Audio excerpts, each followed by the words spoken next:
성취하실 하나님의 말씀 신약성경 마태복음 28장 16절부터 20절까지 말씀입니다. 신약성경 52면에 있습니다. 마태복음 28장 16절부터 20절까지의 말씀 제가 봉독하도록 하겠습니다. 11 제자가 갈릴리에 가서 예수께서 지시하신 산에 이르러 예수를 배웠고 경배하나 아직도 의심하는 사람들이 있더라. 예수께서 나와 말씀하여 이르시되 하늘과 땅의 모든 권세를 내게 주셨으니 그러므로 너희는 가서 모든 민족을 제자로 삼아 아버지와 아들과 성령의 이름으로 세례를 베풀고 내가 너희에게 분부한 모든 것을 가르쳐 지키게 하라. 볼지어다 내가 세상 끝날까지 너희와 항상 함께 있으리라 하시니라. 이는 살아계신 하나님의 말씀입니다. 아멘. 오늘 마태복음 28장 16절부터 20절까지 이 본문의 말씀을 통해서 우리가 함께 은혜 나누고 해답을 얻고 미션으로 붙잡을 말씀의 제목은 전도자의 참된 시작이라는 제목으로 함께 은혜 나누고 해답을 얻고 미션을 붙잡게 되기를 바랍니다. 자, 우리 먼저 신앙 고백합시다. 예수는 그리스도, 우리는 하나님의 자녀. 그러므로 모든 문제 끝. 마귀야 가라. 남은 인생 하나님 영광을 위하여.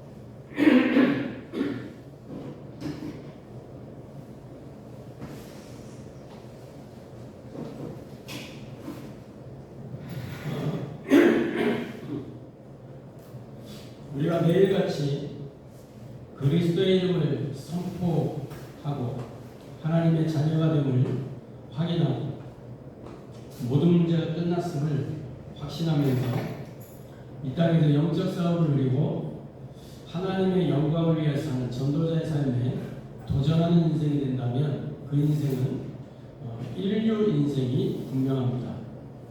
저와 여러분은 남을 비난하고 비판하고 남을 어렵게 하는 그런 삼류 인생이 아니고 또 그저 남을 칭찬하고 사실관계에 의해서 이렇게 남을 대하는 사실적인 것만 누리는 그러한 이유 인생이 아니고 하나님의 계획과 비밀을 알고 하나님의 영광을 위해 사는 그러한 인류 인생을 확신하게 되시기를 주님의 이름으로 축복합니다.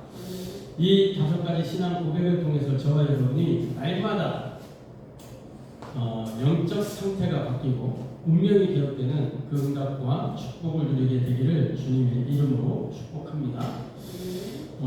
이 그리스도가 왜 오셔야만 되는가? 우리는 늘 질문에 왜 그리스도가 오셔야 되는가? 왜 그리스도야만 되는가? 이것이 우리의 인생의 중대한 질문입니다. 원래 사람은 하나님의 형상대로 하나님의 모양대로 하나님과 함께하면서 하나님과 교제하면서 하나님께 영광을 돌리고 하나님을 예배하는 그런 인생으로 하나님이 창조하셨습니다. 이는 마치 나무가 땅속에 뿌리를 내려야 되고 물고기가 물속을 헤엄쳐서 다녀야 되고 새가 하늘을 날아다닐 때 아름다운 것처럼 그러한 하나님의 창조 원리를 따라 하나님이 사람을 창조하신 것입니다. 하나님이 사람을 창조하시면서 창세기 2장 17절에 보니까 선악을 알게 하는 나무의 열매를 먹지 마라. 그것을 먹는 날에는 반드시 죽으리라. 이렇게 말씀하셨습니다. 명령하여 이르시되 명령. 명령은 복종을 전제로 하는 것입니다. 그 말씀에 순종하는 것을 전제로 하는 것이죠. 그래서 자유의지를 가지고 하나님의 말씀에 순종하여서 하나님의 말씀을 지키면서 살도록 하나님의 말씀을 따르면서 살도록 그렇게 하나님이 만드신 것입니다. 그런데 문제가 생긴 거예요. 그것을 보고 인생의 근본 문제, 인간의 근본 문제라고 합니다. 어떤 문제가 생겼냐? 먹지 말라고 하셨고 정령 주기라고 하셨는데 먹게 만드는 일이 생겼고 먹게 만드는 존재가 있었던 겁니다. 하나님이 아시고 경계와 경고의 말씀을 주셨는데 이 사람이 하와가 하나님의 말씀을 마음에 담지 않았던 거예요. 하나님의 말씀을 중요하게 생각하지 않았던 겁니다. 그래서 이 뱀이 옛뱀 곧 용이라고 하죠. 기록된 것은 뱀이지만 실제로 용입니다.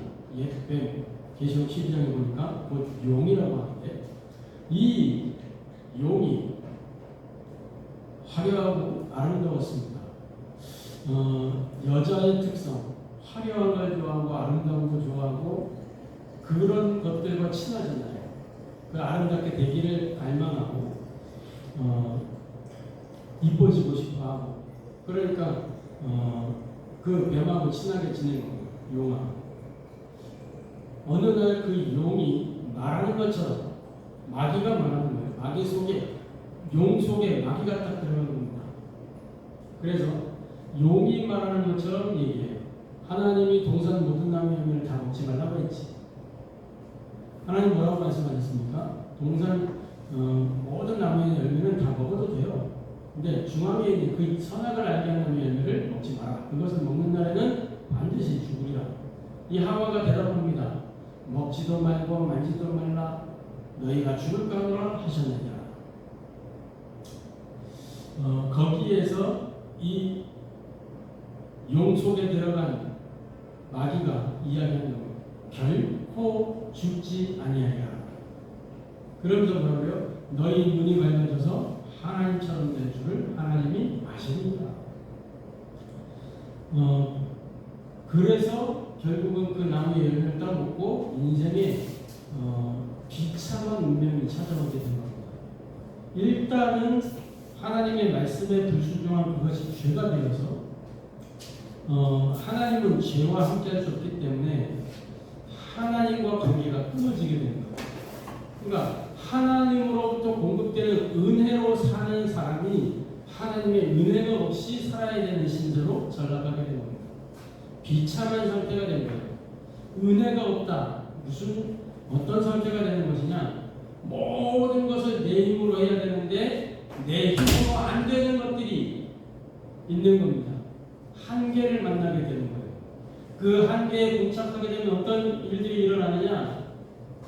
좌절하게 되고 낙심하게 되고 낙담하게 되고 그러면서 뭐예요? 극단적인 선택을 하게 되고 인생 가운데 운명적 저주제한 고통이 계속해서 찾아오는 겁니다.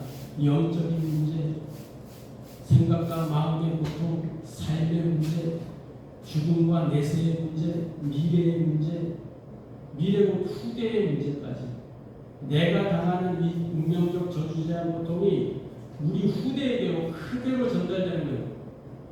전달되는 게 그대로 전달되는 줄 알았는데 거기에서 열매를 맺어버리는 더 심각한 문제가 후대로 갈수록 나오게 되는 거예요. 영적인 대문, 무서운 거죠. 이 문제를 해결할 수 있는 길이 이 땅에 없기 때문에 하나님이 우리와 단 한마디 의논하지 않으시고 하나님의 방법 그리스도를 약속하신 겁니다. 그리스도께서 이 땅에 오셔서 무엇을 하셨냐? 하나님 만나는 길을 열어주시고 죄와 저주를 해결하시고 사탄의 일을 멸하셨어요. 그걸 보고 그리스도라고 합니다. 참 왕이요, 참 제사장이요, 참 선지자요. 선지자, 제사장, 왕을 세울 때 머리에 기름을 부어 세웠어요. 그래서 그리스도라고 하는 기름 부음 받은 자. 그런데 구약 시대 그 왕, 제사장, 선지자는 다 유한한 존재들이었어요. 무한하지가 않았단 말이에요. 그 능력이 늘 그 사람의 어떤 생명이 닿으면 또 다른 왕, 제사장, 선지자를 세워야 됐어요. 그런데 예수님께서는 이 땅에서 단번에 영원히 속죄를 이루시고 완전한 왕으로, 제사장으로, 선지자로 일을 이루신 것입니다. 그래서 우리는 예수님을 그리스도로 알고 믿고 그분을 영접해서 우리가 하나님의 자녀가 된 것입니다. 영접하는 자, 곧 그 이름을 믿는 자들에게는 하나님의 자녀가 되는 권세를 주셨습니다. 어떤 권세냐? 하나님이 그 사람 속에 영으로 함께 하십니다. 성령의 내주. 그 사람을 말씀으로 인도하신다. 성령의 인도. 삶 속에 능력으로 역사하신다. 성령의 역사.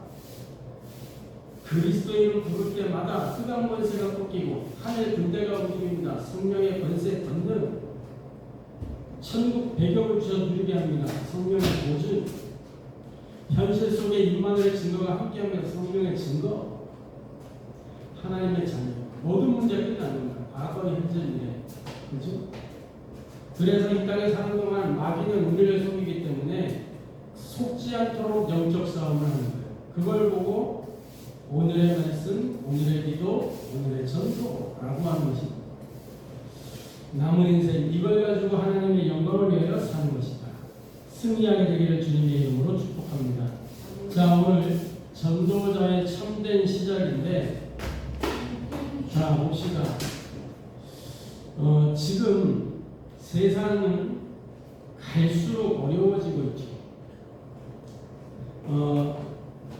사람들은 과학이 발전하면, 경제가 성장하면, 교육 수준이 높아지면 세상이 좋아질 것이다. 이 땅의 문제가 해결될 것이다. 이렇게 생각했습니다. 그러나 현실은 어떻습니까? 전혀 그렇지가 않아요. 그게 영향을 주지를 못하고 있어요. 갈수록 전쟁은 늘어가고 갈수록 가정은 어려워지고 무너지고 있고 가정이 붕괴되는 시대를 넘어서서 가정이 완전히 파괴되어지고 있고 그 영향으로 다음 세대, 우리 후대들은 방향을 완전히 잃어가고 있습니다. 흔들리고 있죠. 혼란을 겪고 있는 겁니다. 성경은 우리에게 분명하게 말씀합니다. 호세아 4장 6절에 보니까 내 백성이 지식이 없으므로 망하는도다. 여기서 말하는 지식은 단순한 학문이 아닙니다. 하나님을 아는 지식, 내 백성이 하나님을 아는 그 지식이 없으므로 망하는구나, 이렇게 말씀하시는 거예요. 인간은 하나님과 단절된 그때부터 이 운명적 저주지한 고통, 인생의 근본적인 이 문제, 이 속에 빠져 있는 겁니다. 그래서 아무리 좋은 제도를 가지고 아무리 좋은 환경을 만들어도 인간의 근본적인 문제는 해결되지 않아요. 이 영적인 문제는 해결되지 않는 겁니다. 죄의 문제가 해결될 수가 없는 거예요. 사탄의 일이 사라지질 않는 겁니다. 하나님 떠난 상태는 여전히 그대로입니다. 우리가 어디에서 일하든 어떤 직업을 가지든 먼저 내가 누구인지, 인간이 누구인지 그 정체성을 명확하게 알아야 될 것입니다. 그렇고 하나님이 누구인지를 알아야 되는 것이죠. 신분이 높든 지위 고하를 막론하고 빈부 귀천을 막론하고 남녀노소를 막론하고 정치인이든 경제인이든 교육자든 기업인이든 마찬가지예요. 사람이 누구며 인간이 누구며 하나님이 어떤 분이신지 알아야 올바른 판단하고 선택할 수 있는 겁니다.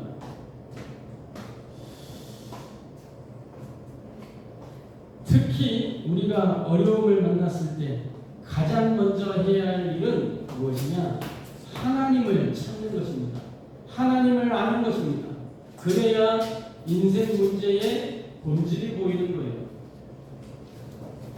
시편 1편에서 이렇게 말씀합니다. 하나님의 말씀을 주야로 묵상하는 사람이 복이 있는 사람이다 라고 말씀합니다. 히브리 3장에서는 우리의 믿음을 끝까지 바라봐야 할 대상이 오직 예수 그리스도라고 말씀합니다. 그래서 오늘 우리는 부활하신 주님이 마지막으로 주신 말씀을 통해서 전도자의 참된 시작을 붙잡고자 합니다.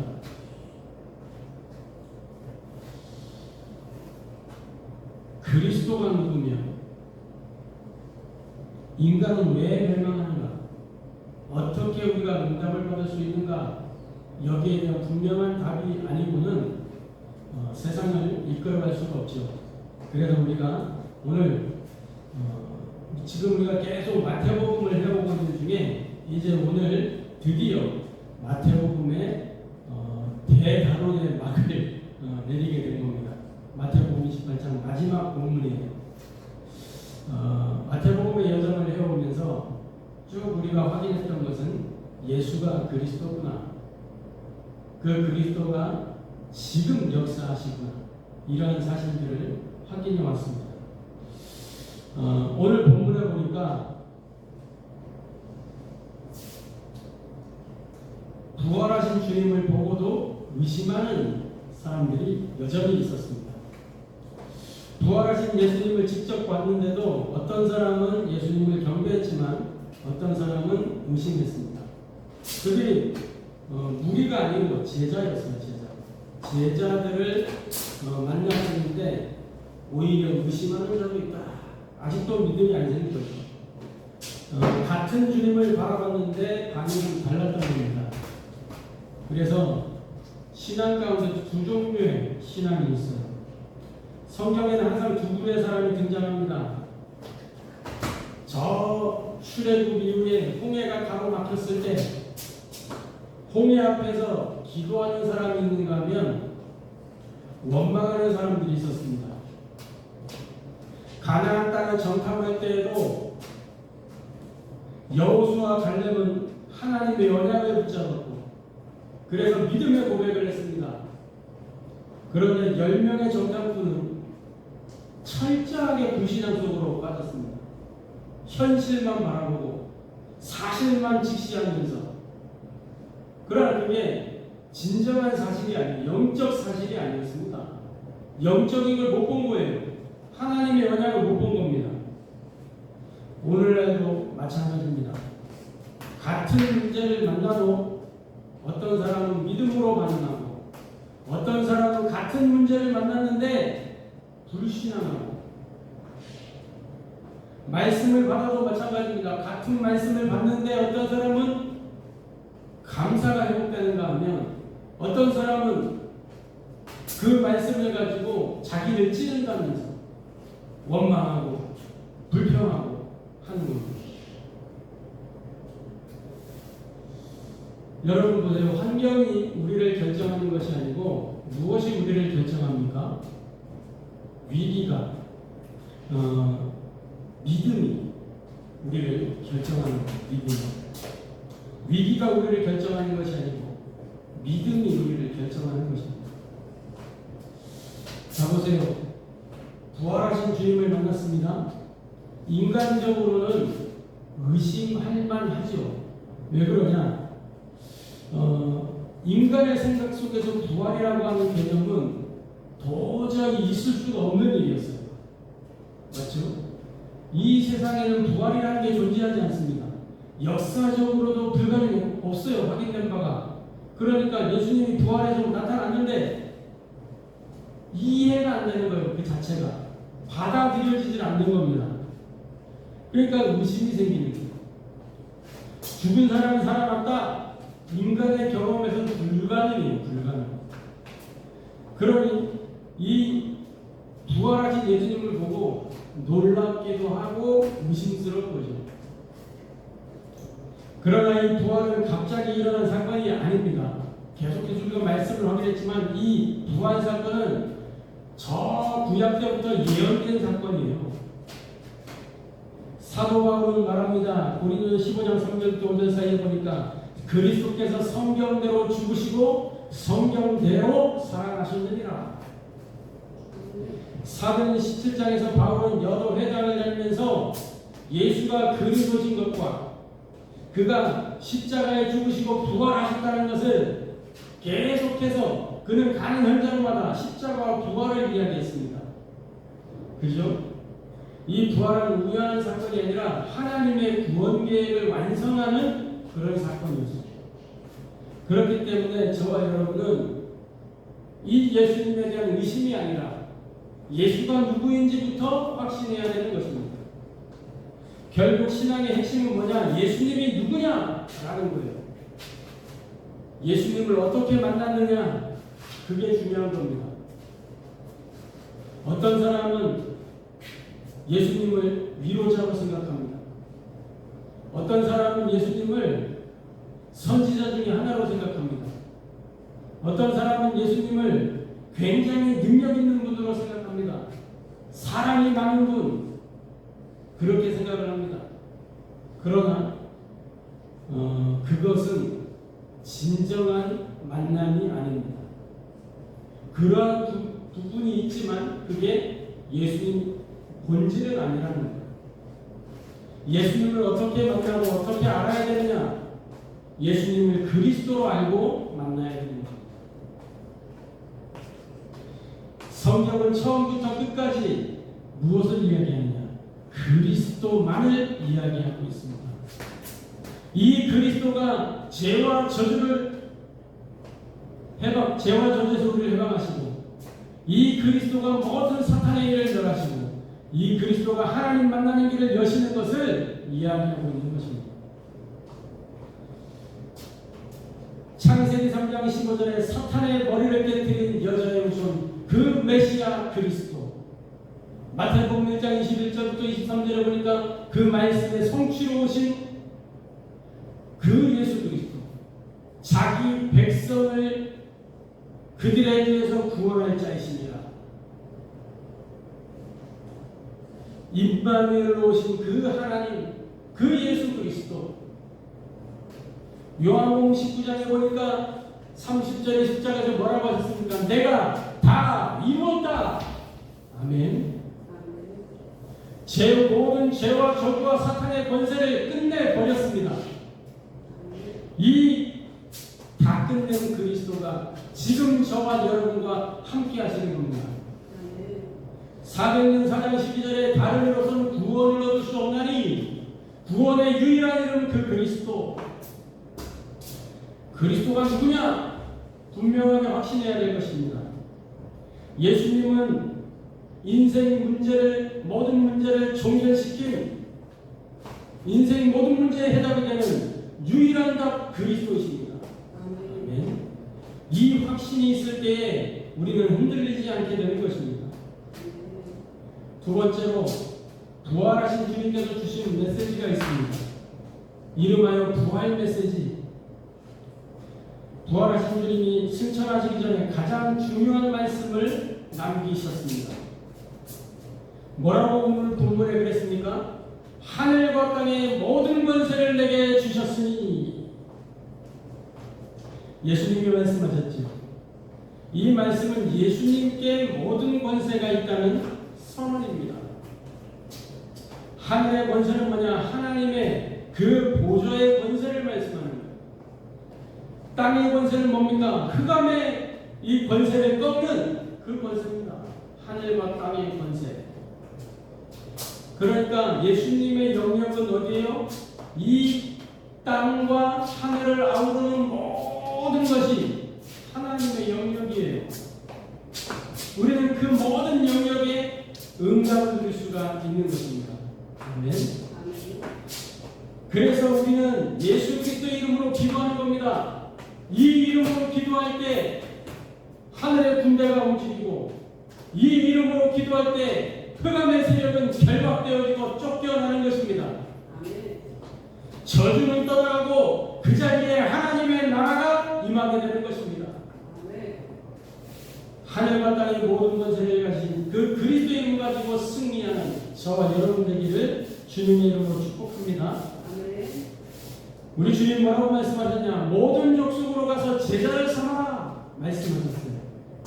주님의 관심은 단순히 교회에 사람을 몇 명 데리고 왔냐, 이거 관심 있는 게 아닙니다. 교인 수를 늘려서 교회를 성장시키고 부흥시키는 거기에 관심 있는 게 아니에요. 우리 주님의 관심은 뭐냐? 모든 민족으로 뭘 삼아라? 제자를 삼아라. 전도하고 양육하고 훈련해서 다시 현장으로 파송하는 것입니다. 누구든지 이 교회에 오면 말씀으로 확립이 되어서 자기 현장에서, 자기 처한 현장에서 전도자의 삶을 사는 거예요. 아멘. 복음은 내게만 머무르는 것이 아닙니다. 나에게 있는 그 복음이 나의 현장으로, 우리의 가정으로, 내가 하고 있는 그 업의 현장으로 살고 있는 지역의 현장으로 흘러 들어가는 것입니다. 파고 들어가는 거예요. 나의 모든 관계 속에 이 복음이 파고 들어가는 것입니다. 다른 사람에게 전달되어지는 것입니다. 그것을 보고 전도. 그래서 우리 주님 뭐라고 말씀하십니까? 세상 끝날까지 항상 함께 있으리라. 부활하신 주님이 주신 메시지예요. 내가 세상 끝날까지 항상 함께 있으리라. 누구와? 우리와 함께 하시는 겁니다. 임마누엘을 말씀하시는 거죠. 주님은 특별한 사람과만 함께하는 것이 아닙니다.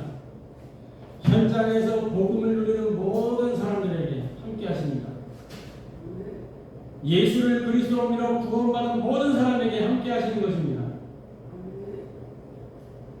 예수님은 오늘도 내일도 모든 문제 가운데 우리의 사역 가운데 항상 함께 하시는 것입니다.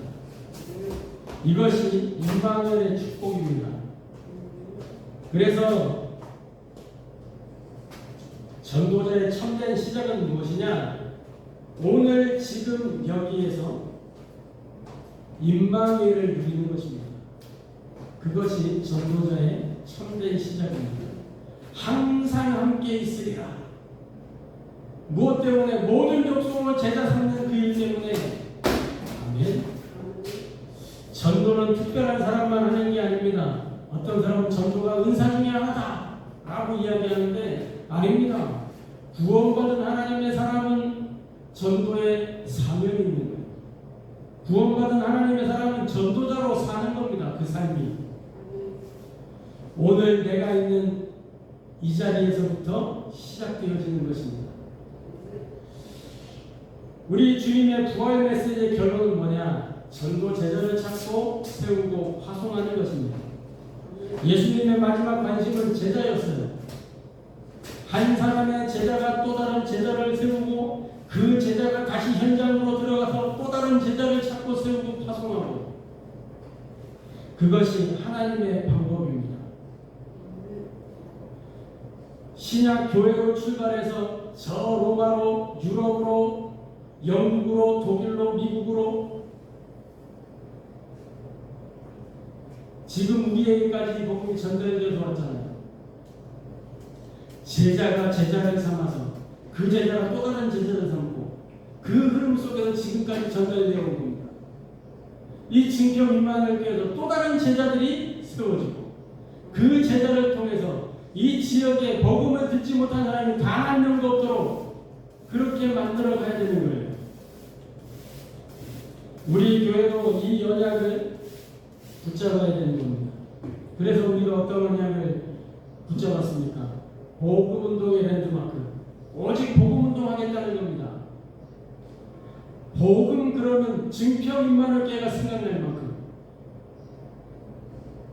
기도운동의 요람, 기도의 비밀이 없다니까요. 후대들이 기도할 줄 몰라요. 왜? 다른 것, 틀린 것, 망할 것들이 각인대로 뿌리대로 체질되어서 기도가 안 되는 거예요. 그거를 완전히 바꿔줘야 되는 것입니다. 그들의 시작부터 미래까지 기도 속에 담아서 응답으로 누리도록, 기도의 처음부터 끝까지 성경의 기도의 내용들을 가르쳐 가야 됩니다. 그걸 회복시켜 가야 되는 겁니다. 전도운동의 베이스 캠프, 오직 전도운동 하겠다는 거예요. 그래서 우리가 그 베이스 캠프의 언약을 딱 붙잡았더니 우리 교회는 캠프로 시작해서 지금까지 캠프의 흐름 속에 계속 있습니다. 이 얼마나 감사한 일이에요. 전도는 결코 어려운 것이 아닙니다. 왜 그러냐? 내가 만난 그 그리스도를 말하고 보여주는 것이기 때문에. 가진 사람이 주는 것은 쉬운 거예요. 없는 사람이 만들어 주려니까 어려운 겁니다. 내게 정말로 하나님의 복음이 내게 정말로 그 하나님의 복음이 누려진다.